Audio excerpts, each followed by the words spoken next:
بسم الله الرحمن الرحيم الحمد لله رب العالمين حمد الشاكرين الصلاة والسلام على سيد الأنبياء والمرسلين سيدنا ونبينا وشفيعنا ومولانا محمد وعلى آله وأصحابه الطيبين الطاهرين. قدرمن اوریدونکو د ژوند د لارې د خپرونې مینوالو السلام علیکم ورحمة الله وبرکاته. ستاسو روغتیا او خوشحالي د پاک رب نه غواړم په دې هیله چې د صحت او عافیت جامې پر تن ولرئ او خوشحالي مو په برخه وي. دا دی زه محمد یاسین فهیم د ژوند د لارې د خپرونې په وړاندې کولو کې ستاسو په خدمت کې یم. زموږ د نن ورځې د خپرونې موضوع بیا هم د زړه ساتنه او د زړه پالنه. درنو اوریدونکو، په توبې باندې موږ او تاسو د خپلو زړونو ساتنه او پالنه کولی شو او الله ته په توبې باندې نږدې کیږو. تاسو د توبې پر وخت د الله رب العزت رحمت او مهربانی ته ځیر شئ چې الله څه وایي. الله په سورة زمر کې فرمایي: قل یا عبادي الذین اسرفوا على انفسهم لا تقنطوا من رحمت الله. ای پیغمبره، هغو بندگانو ته مې ووایه کومو کسانو چې پر خپلو ځانونو تیری کړی چې د الله له رحمت نه مه ناهیلې کیږئ. یعنې چا چې ګناه کړې ده، په خپلو ځانونو باندې د ګناه په وسیله ظلم کړی، نو دوی د الله د رحمت نه ناهیلې کیږي. د تضرع او د عاجزي لاسونه د الله ته لپه کړي، د خپلو ګناهونو بخښنه د الله نه وغواړي. امید دی الله رب العزت ورته بخښنه کوي. د الله رحمت فراخ دی. د توبې په اړه مو چې څومره خبرې وکړي، ټولې ویرونکې او ډارونکې وي. خو اوس هماغه د کبیره، صغیره او داسې نورو ګناهونو په اړه شوې څرګندونې د قرآن کریم له دغه آیت سره پرتله کړئ.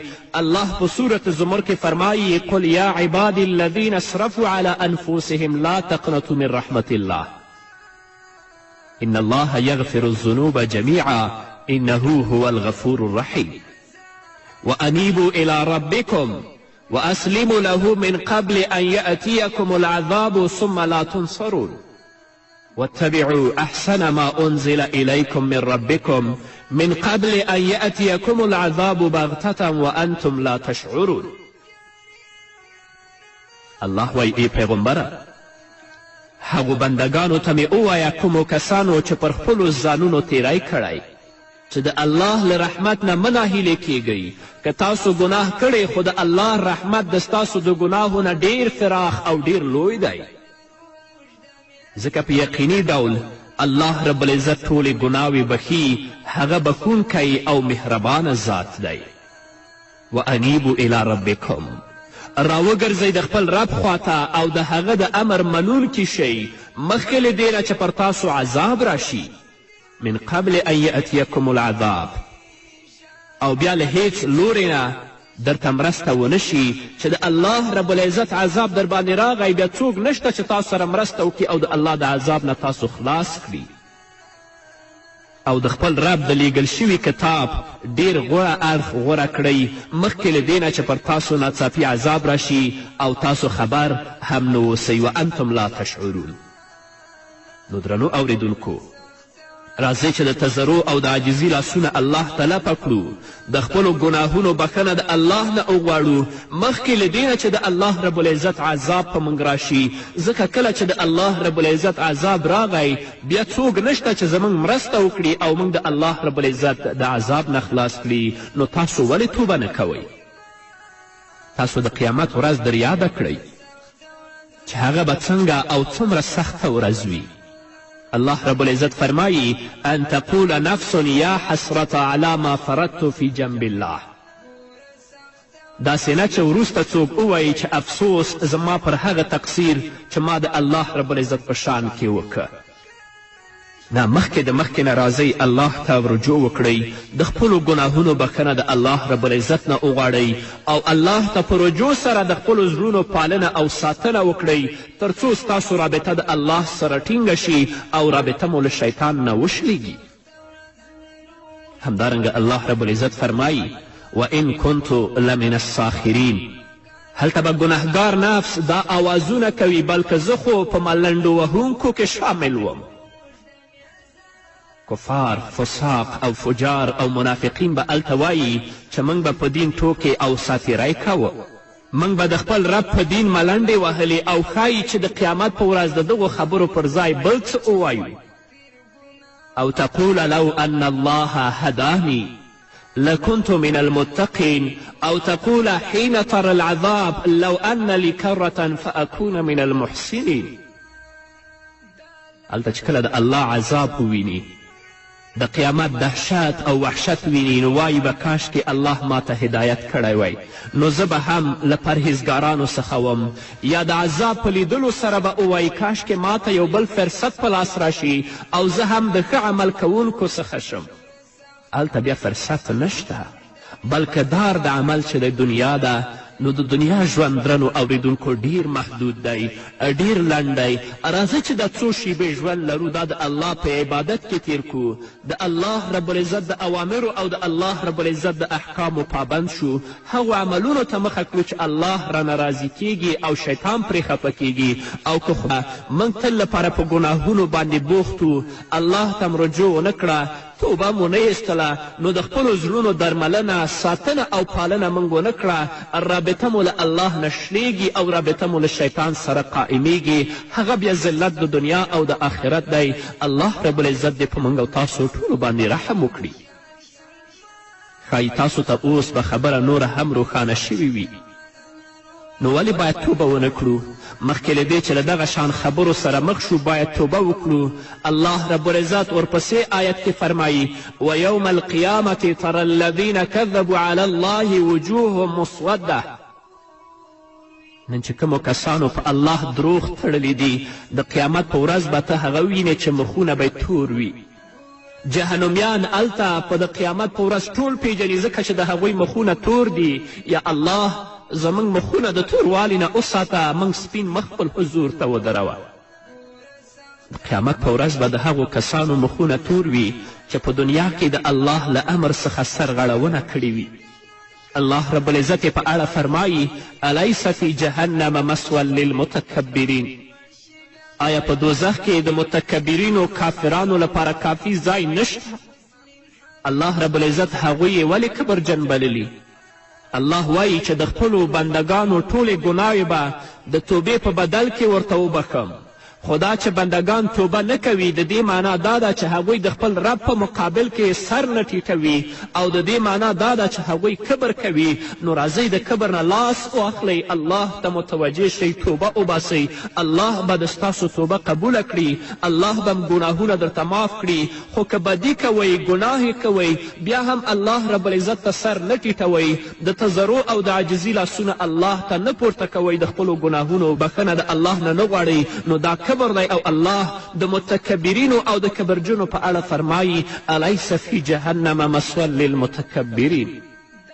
د قرآن کریم د دغه آیت ښکلا ته ځیر شئ چې الله پکې د توبې په اړه وایي ان الله یحب التوابین ویحب المتطهرین. الله رب العزت هغه خلق خوښوي چې له بدي نه لاس اخلي او سپېڅلتیا غوره کوي. د الله رب العزت مهرباني ته ځیر شئ، که ګنهګار سړی توبه وکړي نو الله به له هغه سره دوستي وکړي. الله فرمایي والله یرید ان یتوب علیکم. الله تاسو ته له رحمت سره پاملرنه کول غواړي، یعنی الله پاک غواړي چې ستاسو توبې قبولې کړي. په کوم وخت کې چې ته ګنهګار یې، تل لپاره فساد کوې، ستا دوستي شیطان سره ده. د الله رب العزت سره د رابطه شلیدلې ده. خو که په خپلو ګناهونو باندې پښیمانه شي، د خپلو سترګو نه څو څاڅکې اوښکې تویې کړې او الله ته لاسونه لپه کړې، یا الله زه نه پوهېدلم، دا کار د ستا د اوامرو خلاف و، دا کار د ستا د احکامو خلاف و، دا کار د ستا د دین خلاف و، نو یا الله زه توبه وباسم، ما ته د نیکو عملونو توفیق راکړه. نو د ستا دوستي به د الله سره قائمه شي او الله هم غواړي چې ستا سره دوستي وکړي، لکه چې الله فرمایي والله یرید ان یتوب علیکم. نو قرآن کریم ښکلا ته ځیر شئ، خپل بخونکی او مهربانه خدای وګورئ. زموږ په اړه د خپل بخونکي او مهربانه رب لورینه وګورئ چې الله فرمایي والله یرید ان یتوب علیکم. الله تاسو ته له رحمت سره پاملرنه کول غواړي، یعنی الله پاک غواړي چې ستاسو توبې قبولې کړي او توبه قبلول د بندگانو لپاره یو لوی رحمت دی.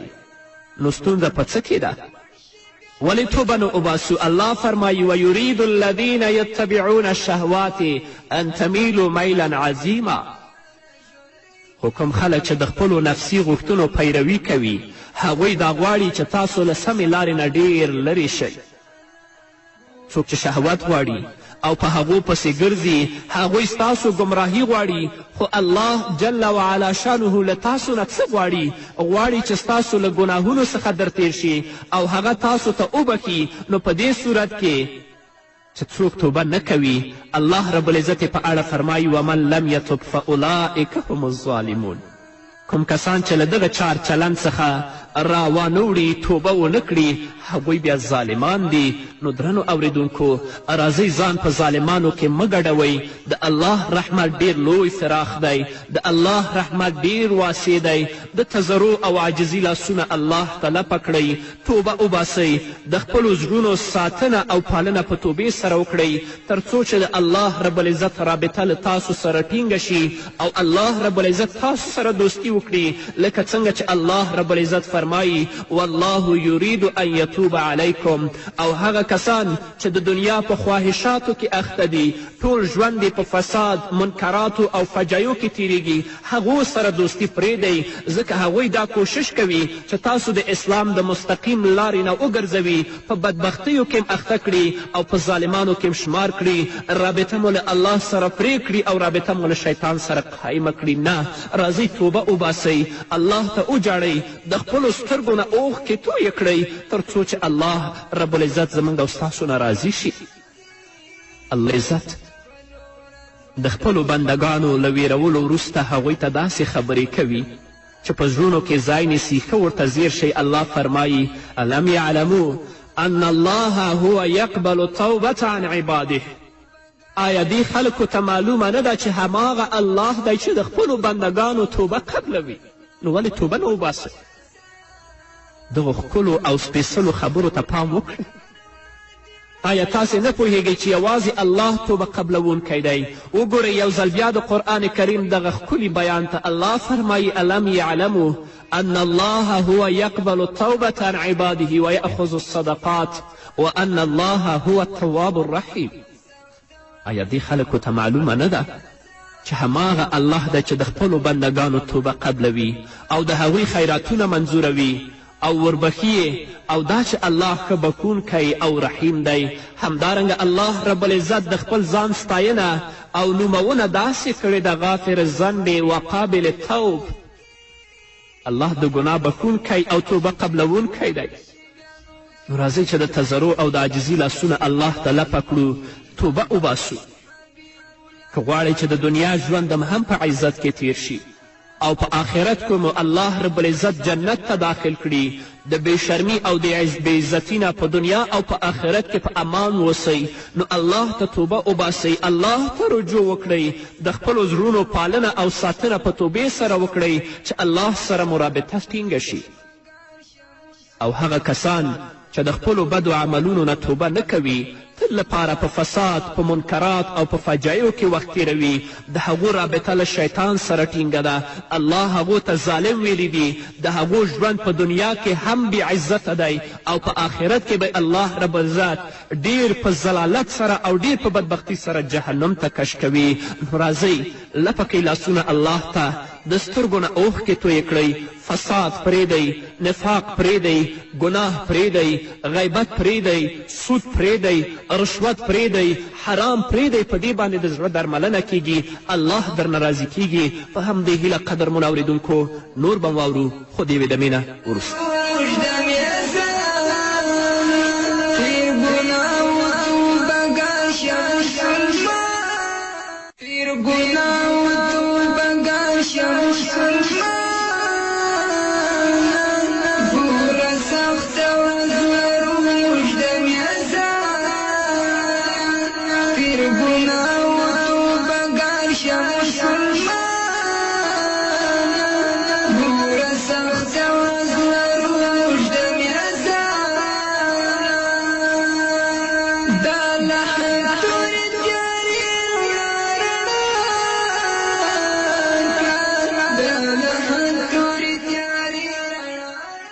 درنو اوریدونکو بیا هم زموږ سلامونه او نیکې هیلې ومنئ.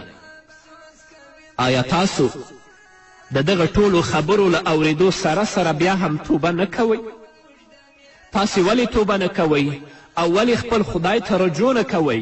ولې د ګناهونو په ترسره کولو ټینګار کوئ؟ ولې الله پاک ستا ټولې ګناوې په توبه درته بخي خو تاسې نه غواړئ چې توبه وکړئ؟ الله رب العزت فرمایي وسارعوا الى مغفرة من ربکم، په هغه لار په بیړه وځغلئ چې ستاسو د پروردګار د بخښنې په لور تللې ده. یعنې کومه لار چې د بخښنې لار ده، کومه لار چې د مغفرت لار ده، کومه لار چې د الله د رضا لار ده، نو په هغې لاره باندې تاسې ډیر په بیړه باندې وځغلئ، په هغه لار باندې روان شئ. ډیری دوزخیان هغه کسان دي چې هغوی نن او سبا کوي.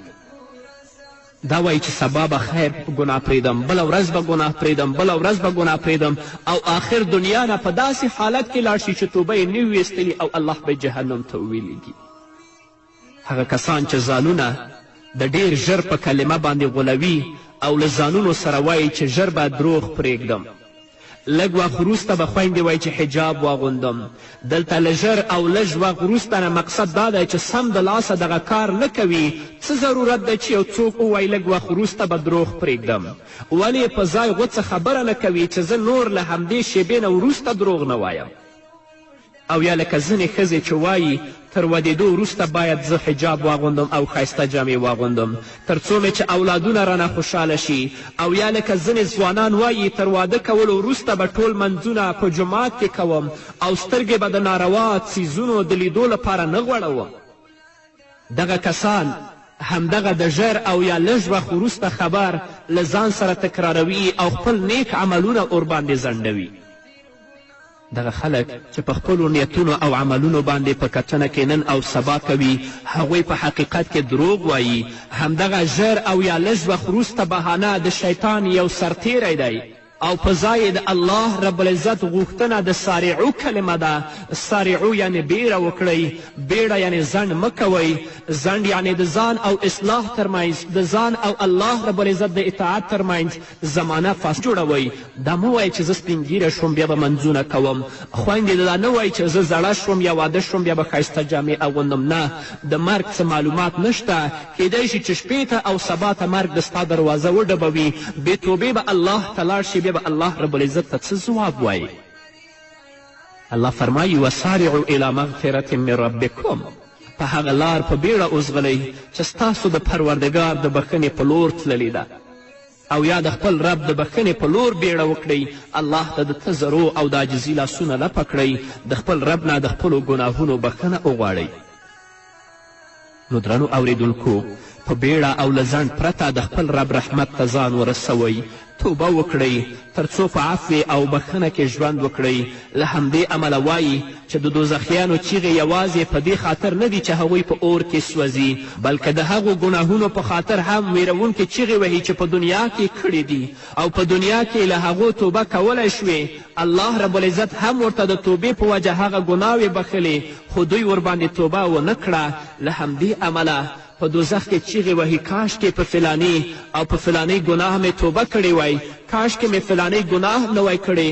یعنې دوزخیان به دغه شان چیغې نارې او سورې وهي. یوازې د دوزخ د اور نه به چیغې نه وهي، بلکې د دې وجې نه به یم اوازونه پورته کړي وي چې الله رب العزت خو ما ته د توبې لار پرانستې وه، ما ته یې ویلي و چې ته توبه وباسه زه تا بخم، ما توبه ونه ایستله، نو نن ورځ په دې دردناک عذاب کې ګرفتاره یم. الله رب العزت فرمایي انما التوبة على الله للذين يعملون السوء بجهالة ثم يتوبون من قريب. الله رب العزت وایي په دې پوه شئ چې پر الله د توبې قبلولو حق د هغو کسانو لپاره دی چې د ناپوهي له امله کوم بد عمل ترې صادر شي او ورپسې سم د لاسه توبه وباسي. دلته ښه زیر شئ، له ناپوهي څه مقصد دی؟ دلته له ناپوهي څخه مقصد دا دی چې د ګناه د ترسره کولو په وخت کې د خپل رب په مقام او منزلت پوه نه وي، همدغه ته په ناپوهي کې د ګناه ترسره کول وایي. نو ځکه الله وایي انما التوبة على الله للذین یعملون السوء بجهالة ثم یتوبون من قریب. چې کله بیا د خپل رب مقام پیژني، د خپل رب منزلت پیژني او په دې باندې هم پوهیږي چې کړی ګناه الله راته بخي چې د تضرع او د عاجزي لاسونه الله ته پورته کړم، د زړه د اخلاص نه توبه وباسم، نه چې توبه وباسي الله رب العزت ورته قبلوي. همدارنګه الله رب العزت فرمایي وتوبوا الى الله جميعا ایها المؤمنون لعلکم تفلحون. ای مؤمنانو تاسو ټول په ګډه سره الله ته توبه وباسئ، ښایي چې بری در په برخه شي. ای مؤمنانو بیړه وکړئ. آیا تاسو د قرآن دغه پورتنۍ بلنه واورېده؟ نو ټول له ځنډ پرته توبه وکړئ. راځئ چې همدا اوس دغه کار وکړو، سم د لاسه د خدای په دغه کلام باندې عمل وکړو. ټول به بیرته د الله لور ته رجوع کړو، ټول به ورته رجوع کړو، هم مؤمن، هم ګنهګار، هم فاجر، هم پرهیزګار، هم نران، هم ښځې، هم لویان، هم کوچنیان، هم نوي او هم پخواني مسلمانان، بالاخره هغه کسان چې دغه خپرونې اوري، دغه اوس الله ته د تضرع او د عاجزي لاسونه پورته کړئ، د خپلو بدو عملونو نه توبه وباسئ. امید ده چې الله رب العزت ستاسو توبه قبوله کړي او تاسو ته بخښنه وکړي. ځکه الله فرمایي وتوبوا الی الله جمیعا ایها المؤمنون لعلکم تفلحون. ای مؤمنانو تاسو ټول په ګډه سره الله ته توبه وباسئ، ښایي چې بری در په برخه شي. اوس به په یوه ډیره عجیبه خبره پوه شئ، هغه دا چې تاسې وګورئ الله رب العزت چې هر ځل له ګنهګارو بندګانو سره خبرې کوي څه وایي؟ الا من تاب و آمن و عمل صالحا. البته څوک چې توبه وباسي، ایمان راوړي او ښه عمل غوره کړي. په دې آیت کې توبه پر ایمان مخکې کړې ده. په همدې کې د پام وړ خبره نغښتې ده چې ولې توبه پر ایمان مخکې کړې ده. دا ځکه چې ګناوې ایمان له منځه وړي. نو څه وکړو چې خپل ایمان بیرته راخپل او قوي کړو؟ یوازې یوه لار شته چې هغه توبه ده. له توبې پرته بل هیڅ شی هم ایمان داسې نشي رغولی لکه چې توبه یې رغوي. الله فرمایي یا ایها الذین آمنوا توبوا الی الله توبة نصوحا. ای مؤمنانو الله ته توبه وباسئ، خالصه توبه الله ته وباسئ. نصوح دوه معناوې لري. اوله معنا دا چې توبه په هر صورت کې پکې شامله ده، یعنی له هر څه نه باید په خپل ټول وجود توبه وکړو. د بیلګې په توګه ښځو ته دا نه ښایي چې هغه ووایي چې زه له فلاني پرته د نورو ټولو خلکو غیبت څخه توبه کوم، خو د هغه غیبت نه پرېږدم، د مرګ په ورځې پورې به د هغه غیبت کوم. نه، دغه شان توبه د قبلېدو وړ نه ده. او یا لکه کومه ځوان ووایي چې الله زه له فلانۍ ښځې نه پرته نورو ټولو ښځو ته نه ګورم، صرف دې ته به ګورم، دا توبه هم د قبلېدو وړ نه ده. دوهم دا چې نصوح له نصیحت څخه اخیستل شوې، یعنې د نصیحت کوونکي توبه. د نصیحت کوونکي توبه خپله نصیحت کوونکي ته خپلې مخکینۍ توبې ور یادوي. یعنې کله چې یو څوک له یوې ګناه نه توبه وکاږي، نو دغه توبه به په هغه کې له ګناهونو څخه د ځان خلاصولو یو قدرت پیدا کوي. او کله چې بیا له ګناه سره مخ کیږي، نو پر مخکینۍ ګناه چې کړې ده هغه توبه به ور یادیږي او هماغه توبه یې له دې نوې ګناه څخه لرې کوي، ځکه چې هماغه مخکینی سړی ویښوي او هوښیاروي یې. نو تاسو چې مخکې توبه کړې ده بیا چې ګناه سره مخ کیږئ نو هغه مخکینی توبه در یاده کړئ او د ګناه او د فساد نه ځان وساتئ. په همدې هیله قدرمنو اوریدونکو دا وه زموږ د نن ورځې خپرونه چې ستاسو درانه حضور ته وړاندې شوه.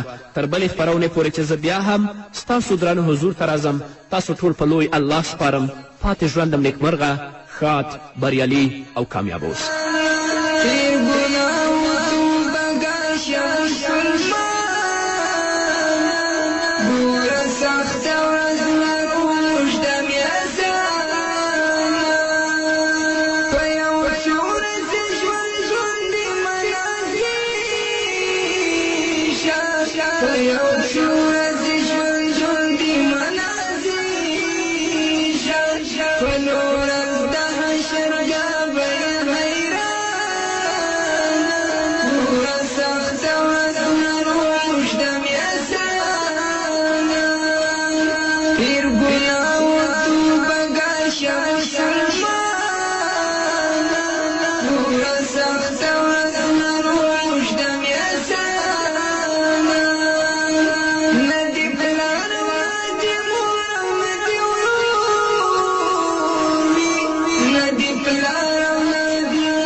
مسلم حبیب ولاد بیان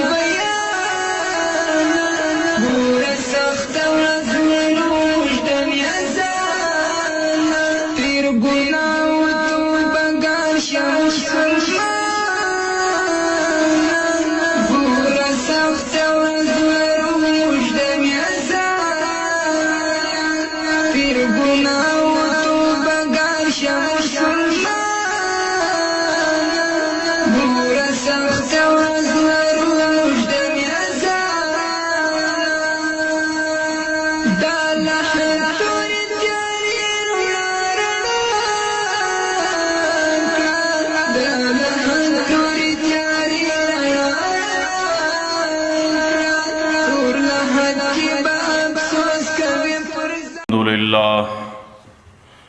الحمد لله نحمده ونستعينه ونستغفره ونؤمن به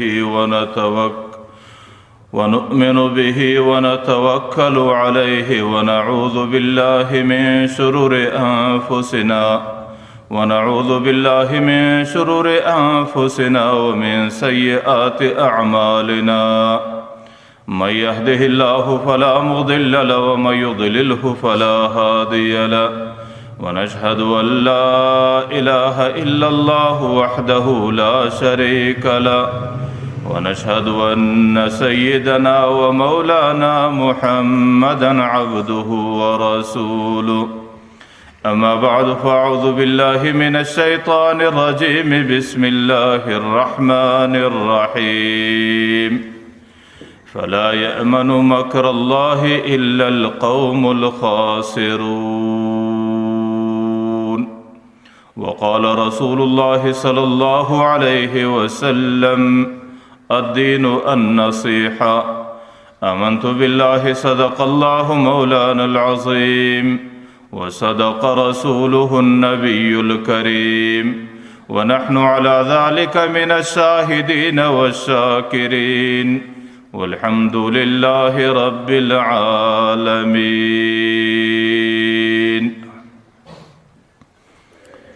محترم حاضرینو، تیرہ جمعہ کی مجھ دا خبرہ فتکرار او تسلسل سره کړې ولا چې د دنیا په زندگی کې الله تعالی انسان په چند امور مکلف ګرځولې دی. د ټولو څه مخکینی عمل چې د انسان په دل و دماغ پورې به د الله تعالی محبت پیوستي چې د هغې په نتیجه کې انسان د الله تعالی عبادت په ښه طریقه سره انجام او پای ته ورسوي. او دویمه درجه دا ده چې د انسان په دل و دماغ کې به د الله تعالی خوف و خشیتي چې د هغې په خاطر باندې د انسان زندگی د ګناهو څخه محفوظه سي. ځکه دا قانون دی چې په دنیا کې د کم چا زندگی د ګناهو څخه محفوظه سوله نو هغې الله تعالی هغې ته الله تعالی خپل قرب ورنصیب کوي. هغه انسان ته متقی ویل کیږي، هغه انسان ته پرهیزګار ویل کیږي. او د متقی و پرهیزګار انسان اعمال الله تعالی قبلوي او الله تعالی د متقی او پرهیزګار انسانو سره محبت کوي. او په انسان کې تقوا او پرهیزګاري د هغې لوی بنیاد د خوف و خشیت دی. چې کله د انسان په زړه کې خوف و خشیت نه وي نو بیا انسان په خپله زندگی کې آزاد دی او د انسان زندگی د یو ضابطې او قاعدې پایبند نه بلل کیږي.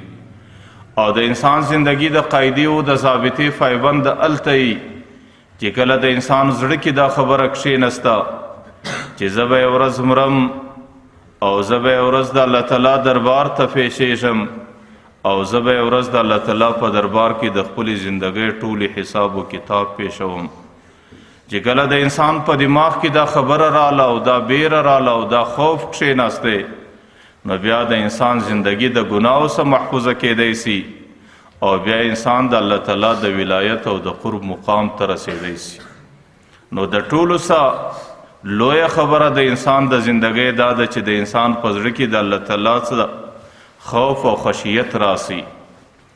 تیره جمعه کې مې درته ویلي و چې امام غزالی رحمه الله لیکلی دی چې د خوف و خشیت مختلفې علامې دي او د هغې مختلفې درجې دي او د هغې مختلف اقسام دي. یو د عوامو خوف دی، د هغې سره صرف د دې خبرې بیره ورسره ده چې کله ګناه وسي نو د هغې سره دا وهم او بیره ده چې یاره د دې ګناه د نتیجې سره به ضرور مخامخ کیږم. چې کله د الله تعالی دربار ته پیښ سم، چې کله د قیامت میدان کې حاضر سم نو د دې ګناه انجام، د دې ګناه نتیجه، د دې د ګناه د عواقبو سره به زه پیښېږم. نو دا بیره عام طور د عوام الناس سره وي. او یوه بیره امام غزالی رحمه الله یو خوف لیکلی دی چې هغه د دې سم یو درجه مخته دی چې یو سړی خپله زندگی ټوله د دین پر احکامو باندې تیروي او د خپلې زندګۍ طریقې ټولې د رسول الله پر سنتو برابرې ساتي او په خپله زندگی کې ګناه نه کوي او نه ګناه ته نږدې وله ورځي او ټوله ژوند په عباداتو کې تیروي. لیکن د هغې سره بیا هم دا خوف ورسره دی چې نه معلوم زما چې کوم عبادات دي دا د الله تعالی د شان سره لایق دي او که نه دي، او زما چې کوم عبادات دي ته د الله تعالی د قبولیت دروازې خلاصیږي او که بیرته زما پر دې مخ باندې په یو بیکاره شکل ویشتل کیږي. ما درته ویلي چې زموږ د سلفو صالحینو دا عادت و چې هغوی به ټوله شپه په عبادت کې تیره کله، لیکن سهار به پر مخ باندې د مایوسۍ داسې اثار ښکاره و لکه یو چا چې ټوله شپه په ګناه کې تیره کړي. نو سهار به د هغې در سترګو د ناامیدۍ اوښکې بهېدلې او د الله تعالی دربار کې به دا ژړا کوله چې یا ربي ما عرفناک حق معرفتک وما عبدناک حق عبادتک. یا الله چې ستا د شان سره کوم معرفت مناسب دی هغه شان معرفت خو موږ نه وکئ. یا الله چې ستا د شان سره ستا د عظمت سره کوم عبادت لایق دی هغه شان عبادت خو زموږ په نصیب کې نسو. او ما درته ویل چې د دې څه یوه بیره مخته نوره هم سته چې هغه د کاملینو بیره وه چې هغې سل په سله کې خپله زندگی پر دین باندې تیروي او هغې ژوند ټول په عباداتو کې تیروي او د هغې په قسمت و نصیب کې د الله تعالی معرفت هم راسي، شناخت هم راسي او د الله تعالی تعلق هم راسي. لیکن د هغې سره دا خوف و بیره ورسره وي چې نه معلوم چې در مرګه پورې، نه معلوم در زکندنه پورې، نه معلوم چې در قبره پورې به دا حالات زه ورسوم او که به نه ورسوم. ځکه د انسان مخ ته کله کله د الله تعالی د خیر تدبیر راځي، لکه تیره جمعه کې ما درته ویلي چې کله د انسان د الله تعالی د خیر د تدابیرو سره مخامخ سي د انسان زندگی ټوله په ګناه کې تیره سي لیکن انجام او خاتمه په داسې حال کې سي چې د هغې د ولایت اعلان د هغې د قرب اعلان الله تعالی په خپله انسانانو ته کوي چې دا زما یو ولی و دا زما یو قریب و دا زما یو محبوب و. لکه تیره جمعه کې ما د حضرت عمر رضی الله عنه د زندګۍ واقعه درته بیان کړه. نو لکه څنګه چې الله تعالی د انسانانو متعلق د خیر تدابیر لري د هغه رقم د انسانانو متعلق د الله تعالی د شر تدابیر سره ټوله زندگی به په دین کې تیره سي او ټوله زندگی به پر دینداری باندې تیره سي او ټوله زندگی به پر عباداتو باندې تیره سي لیکن د انسان به یو عمل الله تعالی ته غیر مقبول او غیر محبوب سي دغه یو عمل په خاطر به الله تعالی د زکندنه او د خاتمه پر حالت باندې د عباداتو څخه محروم او بې نصیبه کی. نو په دې خاطر باندې د کاملینو سره دا بیر ور سره چې نه معلوم چې کم حالات زما په قسمت کې دي کم عبادات زما په قسمت کې دي دا عبادات به زه در مرګ او در زکندنه او در خاتمې پورې سلامت ورسوم او کبې نه ورسوم. ځکه ما مخکې درته وویل چې د الله تعالی د شر تدابیر لري او چې کله انسان د الله تعالی د شر د تدابیرو ښکار سي نو ظاهراً به انسان دیندار معلومیږي لیکن په باطن کې به د دین څخه محروم او بې نصیبه وي. رنگ و شکل به د عالمي رنگ و شکل به د صوفي وي او رنگ و شکل به د متقی لیکن په باطن کې به نه تقوی په باطن کې به نه علم په باطن کې به نه دینداری په باطن کې به نه تصوفي نه به طریقتي. چې کله یو سړی د الله تعالی د شر د تدابیر ښکار سي نو الله تعالی ظاهرا علم ولا ورکی زندگی د عالم او د تقوادار او د محدث لیکن په باطن کې الله تعالی د دیندارۍ څخه محروم او بې نصیبه کی الله تعالی د عمل کولو توفیق نه ورکي او ډیر ځله الله تعالی د نیکو اعمالو توفیق هم ورکي زندگی ټوله په وظیفو مراقبو کې تیریږي لیکن په باطن کې الله تعالی اخلاص نه ورکي چې کوم عمل کې هغه خالص د الله د رضا لپاره نه او ډیر ځله داسې اوسي د هغې زندگی په مدرسه کې د هغې زندگی په خانقاه او تربیت کې راسي هغې ته د صالحینو صحبت و قرب ور په نصیب سي لیکن الله تعالی په باطن کې د عقیدت او د ادب څخه خلاص کی چې د کم چا سره د زندگی تیریږي د هغې سره محبت نسته پر هغې باندې ښه عقیدت نسته او په زړه کې د هغې د ادب او د احترام تقاضا نسته بیا هم انسان الله تعالی په هغه صحبت باندې د ثمرې او نتیجې او د ګټې او د فایدې څخه محروم او بې نصیبه ګرځي. نو لکه څنګه چې الله تعالی د خیر تدابیر یو چاته متوجه کوي د هغه رقم د الله تعالی د شر تدابیر هم پر انسانانو باندې راځي. د مصر جامع مسجد د مشهور یو کتاب کې لیکلی دی چې د دې موزن دی نو هغې ټوله زندگی د مصر د جامع موزن پاته سو حالانکه اذان کول او 15 وخت د لمنځو ندا کول احادیثو کې دا ډېر بهترین او ډېر افضل ترین عمل دی. پیغمبر علیه الصلاة والسلام وایي اطول اعناقا یوم القیامه د قیامت په میدان کې به د دې غاړې په ټوله انسانیت کې جګي او دا به د نور پر منبرو باندې ناستي او عام انسانان به په لینو په صفو کې ورته ناستي. حضرت عمر رضی الله عنه به لولا الخلافه لاذنت که زما سره چیرې د دې خلافت ذمہواری نه وای را سره ما به د زندګۍ اهمه مشغله دا د لمنځو دپاره اذان جوړ کړی وی ما به د اذانه بغیر بل کار نه کولی. نو د مصر پر جامع مسجد باندې چې کله یو موزن خانې ته پورته کیږي او اذان کوي د اذان دپاره چې کله موزن خانه کې درېږي نو شاوخوا چې پر دې کورو باندې نظر را مشلي نو د یو موزن خانې سره د مسجد او د جماعت سره څنګ کې پر یو کور باندې پر یو زنانه باندې نظر ولګېدی او د هغې زنانه د زنانې د نظر ښکار سو او د هغې زنانې نظر او د هغې رنګ و چهرې و مخ د ده پر دېدلو دماغ باندې مکمل احاطه وکړه. د اذان کولو بغیر راشوس چې کله معلومات وکړي چې دا د چا کور دی نو خلکو معلومات ورکړي چې دا نوې کډه راغلی ده او نوې کور راغلی دی چې کله هغه کور ته ورغلی چې معلومات کوي هغه کور د عیسایانو دی. چې کله هغه کور مشر پیدا سو نو هغوی ته د دې لور د نکاحو د تعلق پیشکش کوي. نو هغوی ورته وایي چې ته مسلمان یې، زه عیسایي یم، که چیرې زموږ په عیسایت راګډېږې نو موږ ستا سره دې تعلق جوړولو ته تیار شو. نو هغه موزن پر هغه ځای باندې د یو غلط نظر په خاطر باندې د عیسایت زنار غاړه ته کوي. او چې کله هغه سړی در دې لاس نسی او د خپلې بالاخانې ته پورته کوي، پر څلورمه زینه باندې کې تاریخ کې لیکلی دي چې د ده پښه راښویېږي او پر دې مزغي باندې موښتي، پر هغه ځای پر عیسایت باندې پسې مري. اوس تاسو ګوره د یو سړي زندګي ټوله په اذان کې تېره سوه، د یو سړي زندگی ټوله په دینداری کې تیره سوه، د یو سړي ژوند ټوله د دین په طریقو کې تیر سو، لیکن د الله تعالی داسې بې نیازه شان دی چې د هغې انجام اخر پر عیسایت او پر دې شکل باندې راسي. نو دا د الله تعالی هغه د شر تدابیر دي چې کله انسان د الله تعالی د شر د تدابیر ښکار سي، بیا انسان د الله تعالی د دې تدابیرو څخه په خوف او په امن کې نسي کېدی.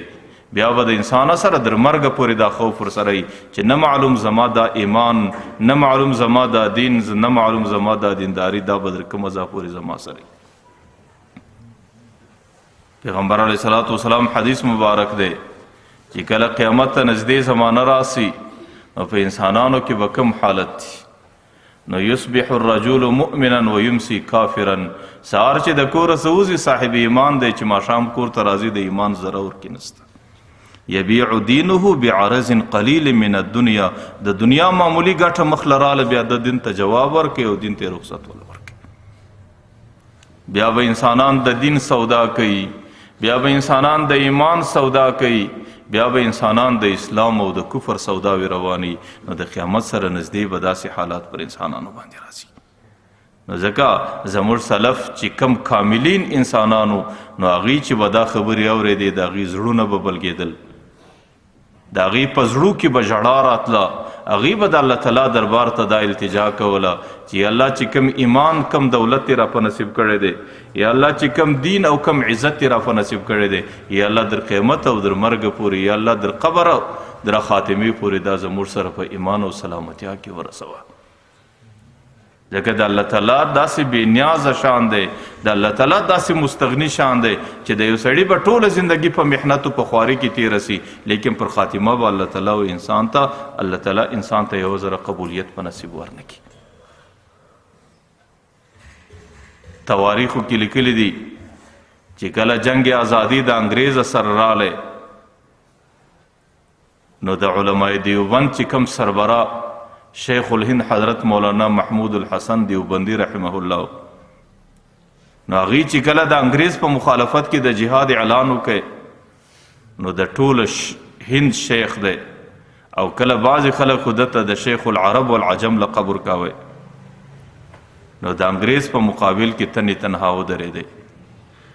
نو هغوی د خپلو شاګردانو سره حضرت مولانا حسین احمد مدني، حضرت مولانا عزیر ګل او نور چې کل د لوی لوی خلیفګانو، نو دی د هغې خلیفګانو سره د یو جزیره کې قید رالی، د مالټا جزیره کې چې د دریاب مابین کې کشنۍ جزیره و، په دې قید کې دی وچوس. نو د انګریز د طرفه دا رالی، د هغې د حاکمانو د طرفه دا فرمان رالی چې دې خلکو ته په دې جیل کې دومره اذیتونه او تکلیفونه ورکول کیږي چې د هغې مرګ به د دې اذیتو او تکلیفو په خاطر په دې جیل کې دا به بیا ژوندي د دې ځای سره نشي تللی. چې کله د انګریز حاکمانو د طرفه دا فیصله راله نو حضرت شیخ الهند رحمه الله به ډېره ژړا کوله، د هغې به ورځ هم په ژړا کې تېرېدله، د هغې به شپه هم په ژړا کې تېرېدله، د هغې به خورک نه و، د هغې به څښل نه و، د هغې به د چا سره وینا نه وله. شاګردانو چې کله د خپل استاذ محترم بېتابي ولیدله او د هغې ژړا او بېقراري یې ولیدله نو شاګردانو کې هم ډېره نفس تنګي او ټول دې ته حیران دي چې زموږ استاذ محترم خو د صبر یو غر ولو او د استقامت یو غر ولو، لیکن آخر چې کله د مرګ او د شهادت خبره اورېدی ژاړي نو هغوی ټول په دې پریشانی کې دي. لیکن حضرت شیخ الهند رحمه الله آخر دې حال ته ځو چې هغه دومره کثیر البکا سو چې پر یو ځای به ناست و ژړل وی. نه ورځ په یو مجلس کې د خپلو شاګردانو سره راغلی نو شاګردانو دته د خپله خبره ور یادوله ورته حضرت چې کله د الله د دین په خاطر باندې د یو چا قتل او مرګ راسي نو هغې ته الله تعالی د شهادت درجه ورکوي او شهادت زموږ په دین کې ډیره لوړه درجه ده او دا د ډیرو کمو خلکو په نصیب کیږي او حضرت الله تعالی موږ دې لوړې مرتبې ته تیار کړي او زموږ انتخاب الله تعالی د دې مرتبې دپاره سوی دی دا زموږ د خوشحالۍ او د نیکبختۍ علامې دي دا زموږ دپاره د غم او د ژړا مقام نه دی د ده یو شاګرد حضرت مولانا عزیر ګل رحمه الله دا خبره خپل استاذ ته په مجلس کې پیش کړه هغه استاذ په ډېر خشم باندې ورته وکتل ورته یې عزیر ګله د الله تعالی داسې بې نیازه شان دی د الله تعالی داسې مستغني ذات دی کله کله د انسان زندگی ټوله په دین کې تیره سي او د دین په نتیجه کې د انسان شهادت و مرګ راسي لیکن د زکندن پر حال الله تعالی قبولیت نه کې پر نصیب زما سره غم و ژړا د دې را سره ده چې نه معلوم دا زموږ زندگی اوس الله ته قبوله ده که نه ده نه معلوم دا شهادت الله تعالی ته قبول دی که نه دی ایا دا زموږ تکلیفونه د الله تعالی د شان و د ذات سره لایق او مستحق دي که نه دي چې کله شاګردانو دا خبره واورېدله چې اوهو زموږ د استاز نظر پر کوم ځای دی زموږ د استاز ژړا په کوم خاطر باندې ده او زموږ د استاز غم و تکلیف په کوم خاطر باندې دی نو مقصود می دا دی چې دا د الله تعالی د شر تدابیر د انسان په حق له راځي د الله تعالی ډېر مستغني ذات دی الله تعالی چا ته محتاج نه دی الله تعالی د چا دیندارۍ ته محتاج نه دی الله تعالی د چا شهادت ته محتاج نه دی الله تعالی د چا عبادت ته محتاج نه دی بلکې کله کله داسې ډیره پیښه وسي چې انسان ټوله زندگی په دیندارۍ کې تیره کړي لیکن د زکندن پر حالت باندې الله تعالی د یو ایمان زله جلا کړي نو په دې خاطر باندې زموږ د اکابرو ژړا زه ستاسو مخ ته کله کله د حضرت عبدالله اندلوسی واقعه پیښوم چې هغې ته الله تعالی په علم و تصوف کې کم مقام ورکړی و لیکن د هغې آخره نتیجه په کوم شکل باندې سوله غالبا د پیغمبر علیه صلات وسلام د هجرت دویمه صدۍ وه چونکې د پیغمبر علیه صلات وسلام زمانه ډیره قریبه تېره سوې وه نو په ټوله انسانیت کې تدین او په ټوله انسانیت کې دینداري وه او انسانان د تقوا او د فریضګارۍ په هر وطن کې یو نمونې وې او ټول ملکونه او ټول ښارونه دا د علومو او د تقوا او د دیندارۍ په شکل باندې آباد ایسېدل او چې کوم د اسلام فرزندان او بچانو هغې څوک د اسلامي مجاهدینو په شکل باندې د خپلو اسلامي سرحدو حفاظت کاوه او څوک په خپلو خانقاو و مدارسو کې په خپل تربیت باندې اخته نو ما درته وی چې د مځکې پر مخ د مسلمانانو کم ښار دا په علم و عرفان باندې ډېر آباد معلومېدی او په هر ځای کې د تقوا او د فریض یو نمونې په انسانانو کې ښکاره کېدلې په دې صدۍ کې د ټولو څه مشهوره ځای چې د هغې لقب مدینة الاسلام چې د اسلام ښار دا بغداد چې د عراق پایتخت لکه څنګه چې الله تعالی په دې ظاهري روښنایي باندې آباد کړی ولو نو د هغه رقم په دیني او په پرهیز او په تقوا په علم او په حدیث په تفاسیرو په دې باندې بغداد دغسې آبادو چې په دې ټول مځکې پر مخ د مسلمانانو په حکومتو په ښارو کې د بغداد نوم په مدینة الاسلام باندې مشهوره و چې د هغې په هر کنج کې خانقاوي د هغې په هر کنج کې مدرسې د هغې په هر کنج کې د محدثینو او د مفسرینو لویې مجمعې او ډلې وې او دې وخت کې د هغې ټوله بغداد استاذ کل هغه شیخ ابو عبدالله اندلوسی چې غالبا په بغداد کې دننه د هغې د مریدانو تعداد هغې 12,000 انسانانو ته ورسېدی یو محدث د شیخ ابو عبدالله اندلوسی متعلق لیکلی دی چې په دې وخت کې د هغې 10,000 احادیث د سند سره یاد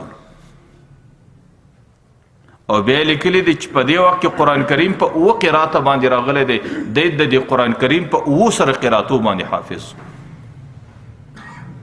او په ټوله بغداد کې د ده هم مثل بل څوک نسو پیدا او د ده په موریدانو کې حضرت جنید بغدادي رحمه الله، حضرت ابوبکر شبلی رحمه الله، دا به ټوله ورځ پر یوه ګوډه باندې د ده خدمت ته ناست وو، د ده تعلیمات به یې اورېدل او د ده مواعظ و نصیحتونه به یادول. نه یو ځل شیخ ابو عبدالله اندلوسي هغې اعلان وکړی چې زما قافله به حج ته ځي. چې کله د هغې د حج اعلان وکړی نو ټوله بغداد کې چې څومره تقوادار انسانان، که د ده د موریدانو په شکل، که د ده د شاګردانو په شکل، که د علماو د محدثینو په شکل، د هغې ټولو دا طلب پیدا سو چې موږ د شیخ ابو عبدالله اندلوسي په معیت و ملګرتیا کې د حج پورې ورسېږو.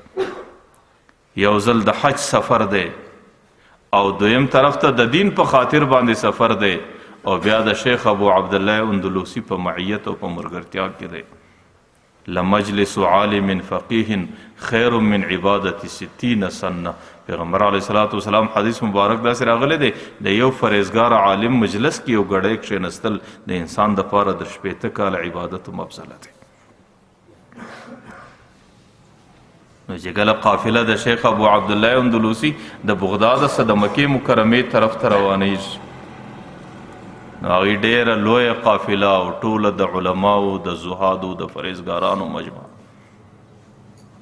شیخ ابوبکر شبلی لیکي هغې دا حالات او دا داستان بیانوي چې کله زموږ قافله د بغداد څخه منزل و 2 منزل و 3 منزل ولاړه، نه یو ورځ د ماپښین او د مازدیګر وخت دی او پر موږ باندې ناوخته دی او موږ د اوبو په طلب کې سرګردان یو چې د خپل اودسو بندوبست برابر کړو. نو زموږ مخ ته د عیسایانو کلی راغلی، د دې کلي سره زموږ قافله واوښتله. نو موږ د خپل شیخ په ملګرتیا کې دې کلي ته ورغلو چې لږ اوبه پیدا کړو او د خپل اوداسه بندوبست وکړو، پر موږ د ماپښین منځونه قضا کېږي. وایي چې کله په دې کلي کې ګرځو، دې کلي کې عبادت خانې دي، په دې کلي کې کلیساوي دي، په دې کلي کې مندرونه دي او په دې کلي کې د دوی صومعي دي. څوک د صلیب عبادت کوي، څوک بوتانو ته پراته دي، څوک څه کوي، څوک څه کوي، څوک ډبرو عبادت کوي، څوک د لمر عبادت کوي. موږ چې کله دې خلکو ته وکتل نو زموږ په دې زړه کې دا خبره راله چې دا څومره بې وقوف، څومره بې عقل قوم دی چې کومه ډبره ده په خپل لاس تراشلې ده، اوس هغې ته پر سجده باندې برته پروت دی، د ځان حاجت پرته د هغې ډبرې څه غواړي. خو موږ د دې خلکو پر حالاتو باندې ډېر افسوس او تعجب وکړی. د هغې څه وروسته چې کله ورتېر سو نو د کلي هغه د اوبو د برابرېدو دپاره یو څا دی او یو څو زنانې پر دې څا باندې ولاړې دي. دی وی شیخ ابو عبدالله اندلوسي زموږ څه مخکې دی او موږ د موریدانو ډله په فصیح یو، نو دې څا ته رالو. پر دې څا باندې یو څو زنانې د خپلو کور د اوبو وړلو دپاره راجمع دي او هغوی د خپل کور د اوبو بندوبست پوره کوي. دې زنانو کې یو زنانه ده چې هغې ته الله تعالی ډېر حسن او جمال ورکړی دی، نو د شیخ ابو عبدالله اندلوسي نظر پر دې زنانو ولګېدی. حضرت ابوبکر شبلی وایي چې د ده په دې رنګ کې دستي تغییر راغلی، د ده په دې عادت کې دستي بدلون راغلی او د ده په دې شکل متغیر سو او د ده پر دې زړه و دماغ باندې د هغې زنانې دا رنګ دستي احاطه وکړه. نو په دویم نظر یې دستي د دې زنانو زه پوښتنه وکړه چې دا زنانه څوک ده؟ نو هغې ورته وایي چې دا زموږ د کلي د سردار لور ده. نو دی بیا ورته وایي چې دا زنانه الله تعالی حسن او جمال ورکړی دی، دا پلار ولې دونه په خواري او په ذلت او رسوایي کې اچولې ده چې د دې دپاره یو خادم د اوبو راوړلو نسته چې دا اوبه په خپله باندې وړي. نو هغه زنانې ورته وایي چې د دې پلار ډېر ذکي او ډېر فهیم او ډېر دانا او هوښیار انسان دی. هغې په دې خاطر باندې چې زما لور اسې نه چې زما د کور پر ناز و نعمت باندې اعتماد وکړي او په دې کې سستي او په دې کې د خدمت قصور و کمی راسي او سبا د خپل خاوند په کور کې دا سهولیات میسر نه وي، نو بیا دا د تکلیف او د مشکل سره مبتلا سي. چې کله هغه شیخ د هغه زنانې متعلق دغومره پوښتنه وکړه نو هغه سړی پر هغه ځای باندې کښېناستی. ابوبکر شبلیلی وایي چې 3 ورځې مسلسل دا سړی په مراقبه کې دی. صرف چې کله اذان وسي نو لمانځه ته راپورته کېږي، لمونځ کوي. نه په 3 ورځې بیا شیخ ابو عبدالله اندلوسي د چا سره خبره وکړه، او نه په 3 ورځې باندې د شي څکه وکړه، او نه په 3 ورځې باندې خوراک وکړي، او نه په 3 ورځې د چا د پوښتنې جواب ورکړي. چې کله د غصا پر غاړه باندې شیخ ابو عبدالله اندلوسي 3 ورځې ناست دی، نو شاوخوا موریدان په هغې کې نفس تنګي شروع سوله. هغې ډېر پریشانه سو د خپل شیخ په حال باندې چې زموږ پر شیخ باندې کم کیفیت دی.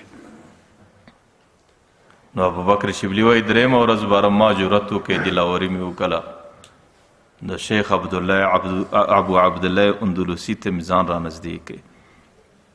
باره ورته وایم چې حضرت موږ ته نه معلومیږي چې ته په کم کیفیت کې ستا سره چې کوم ملګري دي یو کومه مجمع ده، نو پر هغې باندې ډېره نفس تنګي ده، او هغې ستا د کیفیت معلومولو په خاطر باندې ډېر بېتابه دي.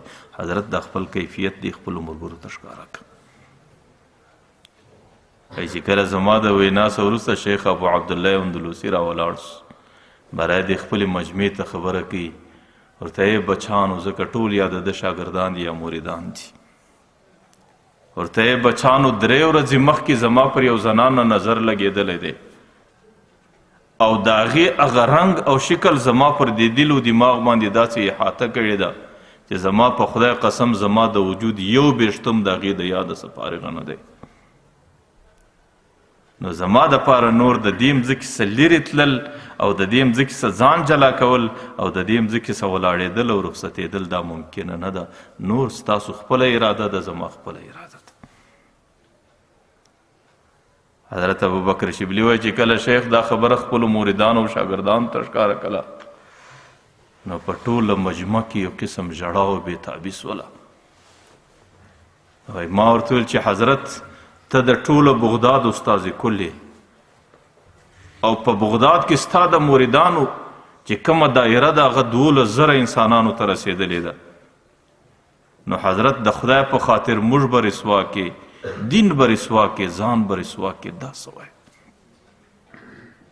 وایي چې کله ما دا خبره وکړه نو ده راته وایي چې ابوبکره زما متعلق د الله تعالی تقدیر و قضا نافظه سوې ده، په خدای قسم زما څه د ولایت لباس پورته سوی دی، او په خدای قسم زما د دماغه د حدیث و علم وتلی دی، او زما د دماغه د قرآن کریم حفظ وتلی دی. نور زما متعلق دا سوچ و فکر مه کوئ، او تاسو د خپل ځان بندوبست وکئ، بس ما دلې پرېږدئ. حضرت ابوبکر شبلی وایي چې کله قافلې ته د اعلان ورسېدی، نو په ټوله قافله کې یو قسم بېتابي و ژړا ده، او د قافلې څه حج پاته دی، د حج سفر پاته سو، د حج ارادې پاته سوې، ټولې خبرې پاته سوې. قافله دغسې نامراده برته پر بغداد باندې را روانه سوله. او چې کله قافله بغداد ته راورسېده، نو د بغداد ډېر خلک د خپل شیخ استقبال و مخ له راووتل، او چې کله مخ ته راووتل د خپل شیخ متعلق چې کله معلومات وکړي چې د کوم شیخ متعلق دی کومه واقعه واورېدله، نو په هغې ورځ پر هغې خلکو باندې یو د قیامت منظر پیښېدی چې شیخ ابوبکر شبلی په خپله دا لیکلي دي چې د خپل شیخ په ژړا او فراق کې پر دې ورځ باندې ډېرو انسانانو خپل روحونه د لاسه ورکړو چې هغه وفات سو. او 3 کاله پورې مکمل په بغداد کې د غم فضا ده، چې کومې خانقاوې دي هغه بندې سوې، چې کومې د علماو درسونه دي هغه ختم سو، او په ټوله کال کې بیا چا د دین او د خانقاه او د دې متعلق څه داسې عمل نه وکړي چې هغې په مخکیني ادوارو کې په کوم شکل باندې کېدی. ابوبکر شبلی وایي چې کله 1 کال تیر نو پر موږ باندې هغه د غم فضا ده، نه ما د ملګرو یو کشنۍ قافله جوړه کړه، ما ورځئ چې موږ غوله ورسو چې زموږ شیخ په کوم حالت کې دی. وایي چې کله موږ څو منزله راکاټ کړو هغه کلي ته رالو، نو کلي کې مې د هغه شیخ متعلق پوښتنه وکړه. هغې وایي چې هغه نن سبا په ځنګله کې د خنزیرانو شپانه دی، خنزیران ګوري. موږ چې کله دا خبره واورېده ډېر په حیرت او تعجب کې ما دې ملګرو ته وایي چې تاسو درځئ چې موږ په ځنګله کې د خپل شیخ ننداره وکړو چې هغه په کوم کیفیت کې دی. چې کله ځنګله له رالو نو د ده د نصاراو خولۍ پر سر ده او د عیسایت زنار په غاړه دی او چې د بغداد پر کم منبر باندې دی پر کومه لکړه باندې خطبه ویله هغه لکړه یې فلاس کې ده د خنزیرانو ته ولاړ دی او خنزیران ورته څري. چې کله دا حالت موږ ولیدی نو ټول چې کوم د ده متعلقین دي هغه د ده پر حالت باندې په ژړا دی. د چا سره د کلام کولو وس نشته چې خبر ورسره وکړي. او باره زه د ټولو څه مخکې ورنږدې سوم باره مې سلام ورته ووایه وایي د دی په ډېر سوکه اواز باندې د سلام جواب راکړ. ما ورته وویل حضرت په کوم حالت کې؟ وایي دا راته ویل چې بس د الله تعالی د تقدیر او د قضا لاندې راغلی یم. راته ویل چې ابوبکره زما د خپل رب متعلق دا ګمان نه و چې ما د رب څومره ځان ته نږدې کوي او برته مې څومره د ځانه لرې غورځوي. او زما دا ګمان نه و چې زما رب ما ته څومره عزت راکوي لیکن د هغې عزت په بدله کې ما د کوم ذلت و رسوایۍ سره مخامخ کوي. او بیا راته وایي چې ابوبکره په خپل علم او تقوا باندې ناز مه کوه، په خپل پرهیز او دینداري باندې مه نازېږه، د الله تعالی د شر د تدابیرو څخه امان وغواړه. که د الله تعالی د شر تدابیر در سره مخامخ سو تاو د خپل علم او تقوا به داسې لرې ځله وغورځئ چې بیا به په خپل ځان باندې پوه نه سې. او بیا راته ویل چې ابوبکره السعید من وعظ بغیر هوښیار سړی هغه دی چې د بل د لیدلو څه نصیحت واخلي. زما حالت ته وګوره، زما د حالت څه نصیحت قبول کړه. ابوبکر شبلی وایي چې کله دې سړي دا خبره وکړه د دې څه وروسته د خپل رب طرف ته متوجه سو او په ډېره ژړا کې او په ډېره استغاثه او فریاد کې خپل رب ته وایي یا الله زما دا ګمان و چې زه تا ته څومره در نږدې یم ته به ما د خپل درباره دومره په ذلت او رسوایي کې لرې غورځوې. او ډېره ژړا یې وکړه. د ده پر ژړا باندې زموږ قافله ټوله په ژړا ده. ابوبکر شبلی لیکي چې په خدای قسم چې څومره حیوانان د خنزیرانو په شکل ګرځي هغې هم رالو شاوخوا پر دې مجمع باندې په ژړا ورسره اخته سو. د هغې څه وروسته زه ورته وایم حضرت ته خو د قرآن حافظ وې، قرآن کریم کې څه درته یاد دي؟ وایي راته وایي چې د قرآن کریم 1 یا 2 آیات راته یاد دي. ومن یهن الله فما له من مکرم، چې کم څوک الله تعالی سپک کوي بیا په دنیا کې څوک عزت نشي ورکولی. او ما ورته وایي چې ته خو د حدیثو حافظ وې. حدیث وایي دا راته یو حدیث مې یاد دی من بدل دینه فقتلو، چې کم سړي دین پرېښوي بس نور علاج یې بل نسته پر هغه ځای قتل کوئ. د هغې څه وروسته موږ په ډېر افسوس کې د خپل شیخ سره روان سو. لیکن د هغه شیخ هغه دعا، د هغه شیخ هغه ژړا، د هغه شیخ هغه فریاد و استغاثه الله تعالی قبله کړې وه چې کله موږ 2 منزله مخته رارسېدو، مخته دریای نیل راځي، چې موږ دریای نیل ته رارسېدو نو شیخ په دې کې په غسل لګیا دی، زموږ څه مخکې رارسېدلی دی. او چې کله د غسل د ځایه سره راپورته کېږي نو د هغې د خولې څخه د شهادت د کلمې ورد جاري دی. او ما ته وایي چې ابوبکر یو صفا لباس راکه. ما چې کله لباس ورکړی نو شیخ په لمانځه باندې ودرېدی. د لمانځه څه وروسته موږ د الله تعالی ډېر شکرونه چې الله تعالی موږ ته خپل محدث خپل شیخ برته په دې شکل په نصیب راکړی. نو اخر یې پوښتنه ځینې وکړله چې حضرت در پیښه د څه سوه؟ وایي دا راته ویل چې د الله تعالی ډېر بې نیازه شان دی. زه د دې عیسایت په کلي کې ګرځېدم، زما په دې زړه کې دا راله چې الله موږ څومره کامل خلک یو دا څومره ناقص خلک دي. موږ یې ستا څه غواړو دی د بته څه غواړي. زه ستا عبادت کوم دی د کاڼ عبادت کوي. پر دې باندې زما په دې زړه کې ځان خوښي راله، یو څه تعجب عجب راله، یو څه خودبیني و تکبر راله.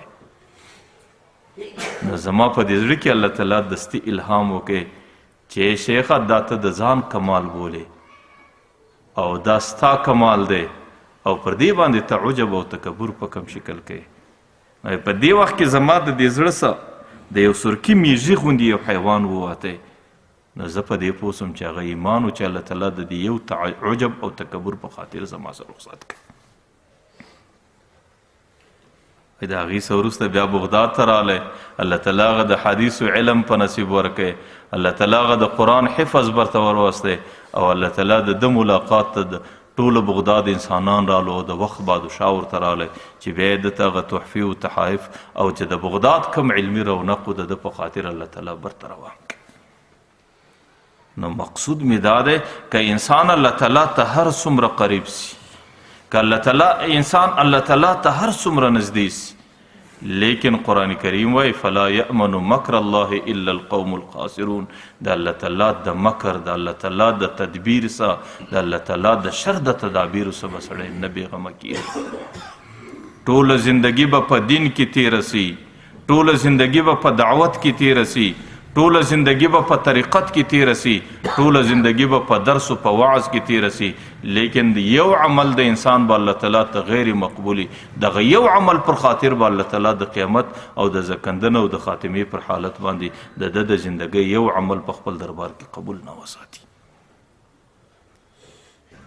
کله کله هغې عمل چې د انسان په زندگی کې الله تعالی ته ډیر ناخوښ وي، کله هغه عمل د چا په شکل د عجب او تکبر په شکل راسي، چې کله یو سړی په دینداري کې راسي او په دې شکل چې اوس خدای لمونځ نه پرېږدي، اوس خدای عبادت نه پرېږدي، د ده ټوله ورځ په مسجد کې ده، د ده ټوله ورځ په مدرسه کې ده، د ده ټوله ورځ په خانقاو په دعوت کې روانه ده، نو په دې خاطر باندې و شیطان د ده څه مایوسه سي چې یاره اوس ته په دل باندې لمونځ نه سې پرېښولی، اوس په ده باندې ته د دین کار نه سې پرېښوی، اوس په ده باندې ته دا نه سې پرېښوی.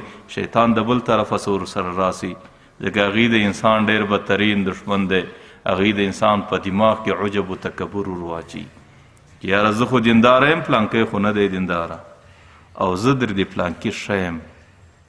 او ما درته ویل چې دا یوه خبره د شیطانه څه وسوه، شیطان معلم الملائکه و طاووس الملائکه و، لیکن د دې یوې خبرې په خاطر الله تعالی د خپل درګاه څخه داسې په رسوایي او ذلت باندې واخیستی چې بیا در قیامته پورې د ټولو انسانیت دشمن جوړ سو. صرف الله تعالی ورته حضرت آدم علیه السلام ته سجده وکړه، دی ورته انا خیر منه، زه خو در هغه ښه یم، زما ټوله زندګي په دین کې تېره سوې ده. دا خو لکه زموږ دی عرف کې کله کله یو سړی وی یاره زما ټوله زندگی په مسجد کې ده، زما ټوله زندگی په مدرسه کې ده او زما ټوله زندگی پر دین او دینداري ده، دې ته خو در اوسه یو لمونځ په ښه طریقه خدای نه دی ورزده کړی، په نصیب یې نه دی ورکړی.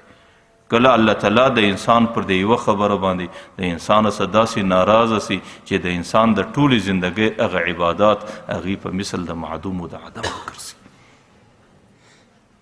او بعضې وخت کې د انسانانو څخه کمزوري دا ډیره کیږي چې بعضې خلک چې په کم دینی ماحول کې راسي، که د مدرسې په شکل دی، که د طریقت و تصوف په شکل دی، او که د دعوت و د تبلیغ په شکل په یو بهترین ماحول کې راسي، د هغې ماحول په خاطر پر ده باندې د الله تعالی د طرفه څه کشف و کرامت راځي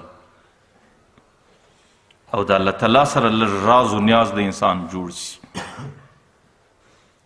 او د انسان د نقصان لوی علامه دی چې هغه عمل چې کم د ده هغې روان دی هغې د خلکو په مخ کې ښکاره کوي، ځکه دا د الله تعالی د طرفه یو امانت دی، دا د الله تعالی د طرفه یو پټ راز دی، انسان یې د بل چا سره چې کله ښکاره کي نو دا عمل الله تعالی ته ډېر ناخوښ وي، د دې ښکاروالي په خاطر الله تعالی هغه حالت برته د انسان څخه سلب کې ختم چې دا انسان کې دا استعداد نسته، په دې انسان کې دا صلاحیت نسته، دا انسان د دې حالاتو مستحق نه دی. حکیم الامت حضرت اشرف علي تانوي رحمت الله علیه خپلو مریدانو ته ویل چې کله د دین یو خبره ستاسو په دماغ کې راله، یو راز رالی د کشف و د کرامت په خاطر باندې، دا به سړی داسې بولي لکه سړی د خپلې کور نوې ناوې نوې زنانې چې د سړي کور ته د ناوې په شکل باندې راسي، څوک دا کولی سي چې خپله ناوې د خلکو مخ ته ښکاره کړي؟ نو دا د الله د طرفه یو راز دی، دا د الله د طرفه یو نیاز دی، د دې ښکاروالی به سړی د چا په مخ کې نسي کولی چې د کومو بزرګانو څخه په غلبه حال کې یو خبره ښکاره سوي، تاسو د هغې حالات وګورئ، هغې پر هغې باندې ورته اظهار د افسوس کړی په دې خاطر باندې چې دا نه معلوم چې دا راز او دا حالت کله کله د دې ښکاره کول د الله تعالی د ناخوښۍ سبب سي او د هغې په خاطر الله تعالی د انسان دغه حالاتو څخه محرومه کړي. شیخ ابوالحسن نوري رحمه الله دا ډېر لوی بزرګ تیر سوی دی. یو ځل د دریاب پر غاړه باندې را روان دی، نو یو عیسائی یو ماهی نیسي، نو هغوی مایان په جال کې راګیروي او د هغې جال چې هر ځل ور واچي نو هغه ډېر کشني کشني مایان دي. نو دی براه مذاق ورته وایي چې حضرت ولې لوی مایان نه کېنسئ، ولې یو نیم مان مایي نه کېنسئ؟ نو هغه ورته وایي دا خو نه راځي نه په جال کې راځي. نو دی ورته وایي که ما در ونیوی، چونکې دی صاحب کشه بزرګ دی، ده چې کله جال ور واچوي په هغې کې هغومره مقدار مایي راوخاته. حضرت جنید بغدادي رحمه الله ته یو چا دا حال راوړی چې شیخ ابوالحسن نوري دا خبره ښکاره کړې ده، نو هغوی پر دې باندې ډېر افسوس وکړي، ول کاش د شیخ ابوالحسن نوري په دې جال کې مار راختلی وی او نور یې دی په نیش وهلی وی، نوره د ده زندګي ختمه سوې وی. چې کم شی د ده څه ښکاره سو دا د ښکاره کېدلو مستحق نه دی، او چې کم چا ښکاره کړی دی بیا یې تر مرګه پورې سلامت کړی نه دی. نو چې دا ورځ د ده د مرګ ورځ وی او دا ورځ د ده د وفات ورځ وی، نوره د ده د خاتمې ورځ وی، دا د ده دپاره خیر. نو کله کله په یو کیفیتو دینداري باندې عجب کول او تکبر کول او ځان ته په دینداره نظر باندې کتل او د دې په مقابل کې خلکو ته په سپک نظر کتل، خلکو ته د ګناهګاره په نظر کتل، خلکو ته د بېدینه په نظر باندې کتل، کله د انسان دا عمل الله تعالی ته ډېر ناخوښوي. د دې په خاطر هغه دینداري الله تعالی د دې انسان سلب کې ختم کړي. او کله کله چې الله تعالی یو نعمت درکړی دی د کرامتو د کشف په شکل باندې، بې ځایه خلک په هغې خبرول او د خلکو مخ ته دا ویناګانې کول او د خلکو مخ ته ښکاره کول او خلک د دې په خاطر ځان ته متوجه کول، دا هم هغه عمل دی چې د دې په خاطر الله تعالی دا شی د انسان څخه سلبوي او ختموي. په دې خاطر باندې چې دا د ټولو څه پوشیده زندگی چې کوم چاته الله تعالی کشف و کرامت ورکړی دی، بیا هغې د مځکې پر مخ باندې هغې د دې حفاظت کړی دی، او چې کله نه یې کړی بیا برملا خپل حالات ښکاره کوي، نو الله تعالی هغې د دې حالاتو څخه محروم کړی هم دی. غالبا د سلسلې نقشبندیې په لوړه سلسله کې سید زوار حسین شاه رحمه الله راځي، چې ډېر لوی صاحب نسبت او صاحب کشف بزرګ د هغې په حالاتو کې لیکلي دي چې دته په ابتدایي ځوانۍ کې د کتابت ډېر عشق و شوق، چې زه به کتابت زده کوم، ښه خط به دې زده کوم. نو کلي کې یو ډېر مشهور کاتب دی محمد عبدالاعلی، نو 4 کاله مسلسل هغې له ورځي او د هغې څه خوشخطي او خط و کتابت زده کوي، او په خپله صاحب کشف او صاحب نسبت بزرګ دی. د 4 کاله کې هغې ته یوه ذره دا حالات نه معلومېږي چې دا څوک دی، دا صوفي دی او دا عالم دی او دا بزرګ دی، دا څوک دی، ماله راځي پر دې لار برته ځي، نه د چا سره وینا کوي، نه د چا سره خبره کوي، نه څه کوي نه څه کوي. نه یو ورځ حضرت مولانا بدر عالم مدني رحمه الله چې په خپل عصر کې د ټولو څلوی شیخ الحدیث او غالبا د ترجمان سنه چې د اهل سنت والجماعت ډېر لوی کتاب د عقایدو دی، دا غالبا مولانا بدر عالم مدني رحمه الله لیکلی دی. لوی مصنف لوی شیخ الحدیث دې کلي ته راغی، چې کله رالی نو هغه کاتب محمد عبدالاعلی هغې د دې بزرګ میلمستیا وکړه او د دې عزت و کرامت، چې کله د هغې دپاره میلمستیا وکړه نو د ځانه سره یې دا فیصله وکړه چې یاره ماله چې کوم صوفي سړی خط له راځي دا هم ډېر بزرګ سړی معلومېږي، صوفي سړی دی، کمګو دی، نو مسکین سړی دی، غریب سړی دی، هغې به هم دې میلمستیا ته راوغواړم. چې کله حضرت سید زوار حسین شاه رحمه الله میلمستیا ته رالی، حضرت مولانا بدر عالم مدني رحمه الله هم راغی. چې کله میلمستیا وسوله نو حضرت مولانا بدر عالم مدني رحمه الله دی سید زوار حسین شاه ته وی حضرت ته خو هم داسې عالم غوندې ملا غوندې معلومېږي، درځه جومات راکړه. هغه ورته وایي حضرت جومات ستا حق دی، ته د ټولې خپل عصر معروف شیخ الحدیث او ورته نه زه مسافر یم ته مقیم جماعت ته راکړه.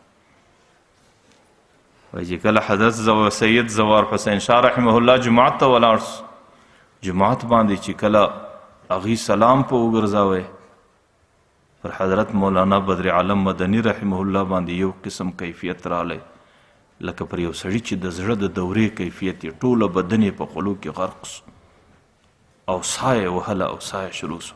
هغه کور والا ورباندې راوغورځېدی چې حضرت څه وسو، څه پیښه ده؟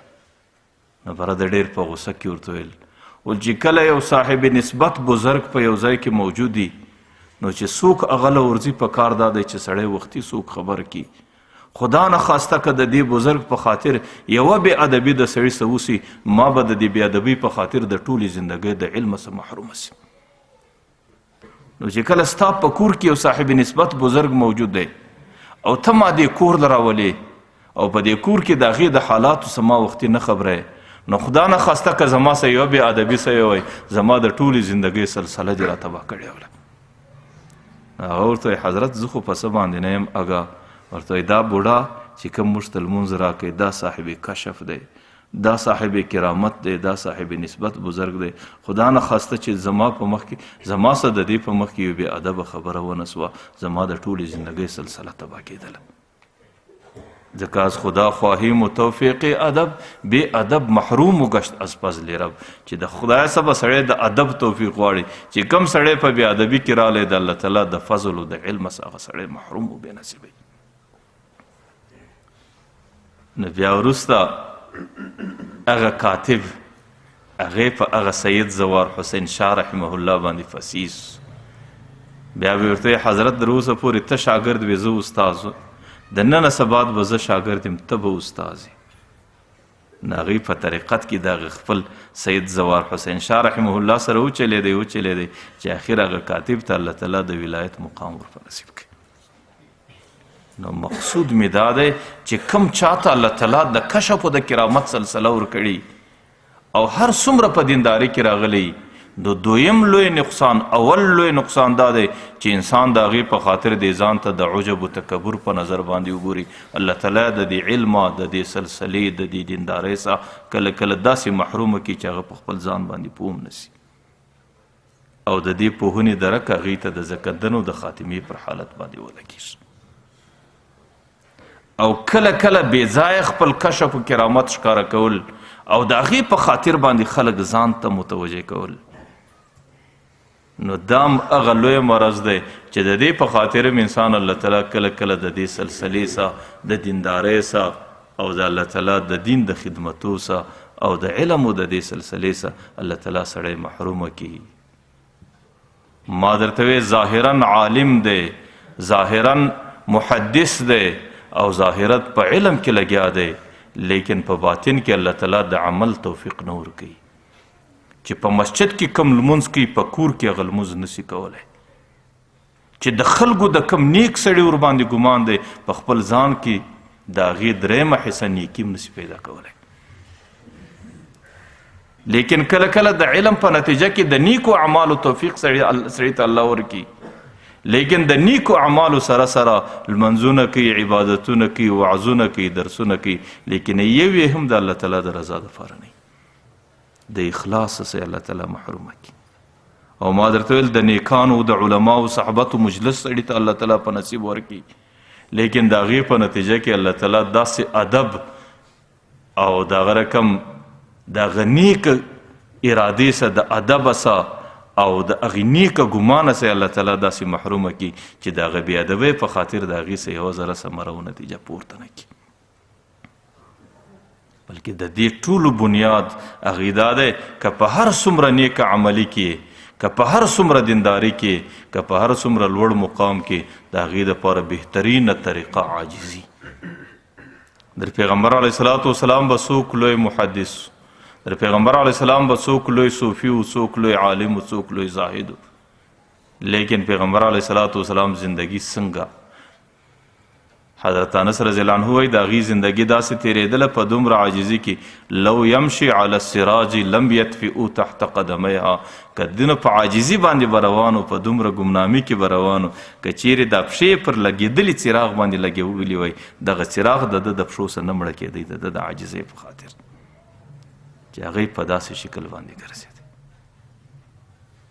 د پیغمبر څخه وروسته دویمه درجه په ټولو امت کې د ابوبکر وه ځکه پیغمبر ویل ما صب الله فی صدری الا وقد سببته فی صدر ابي بکر چې الله تعالی زما په سینه کې کم علم راچولی دی هغه ما مکمل د ابوبکر سینې ته رسولی دی.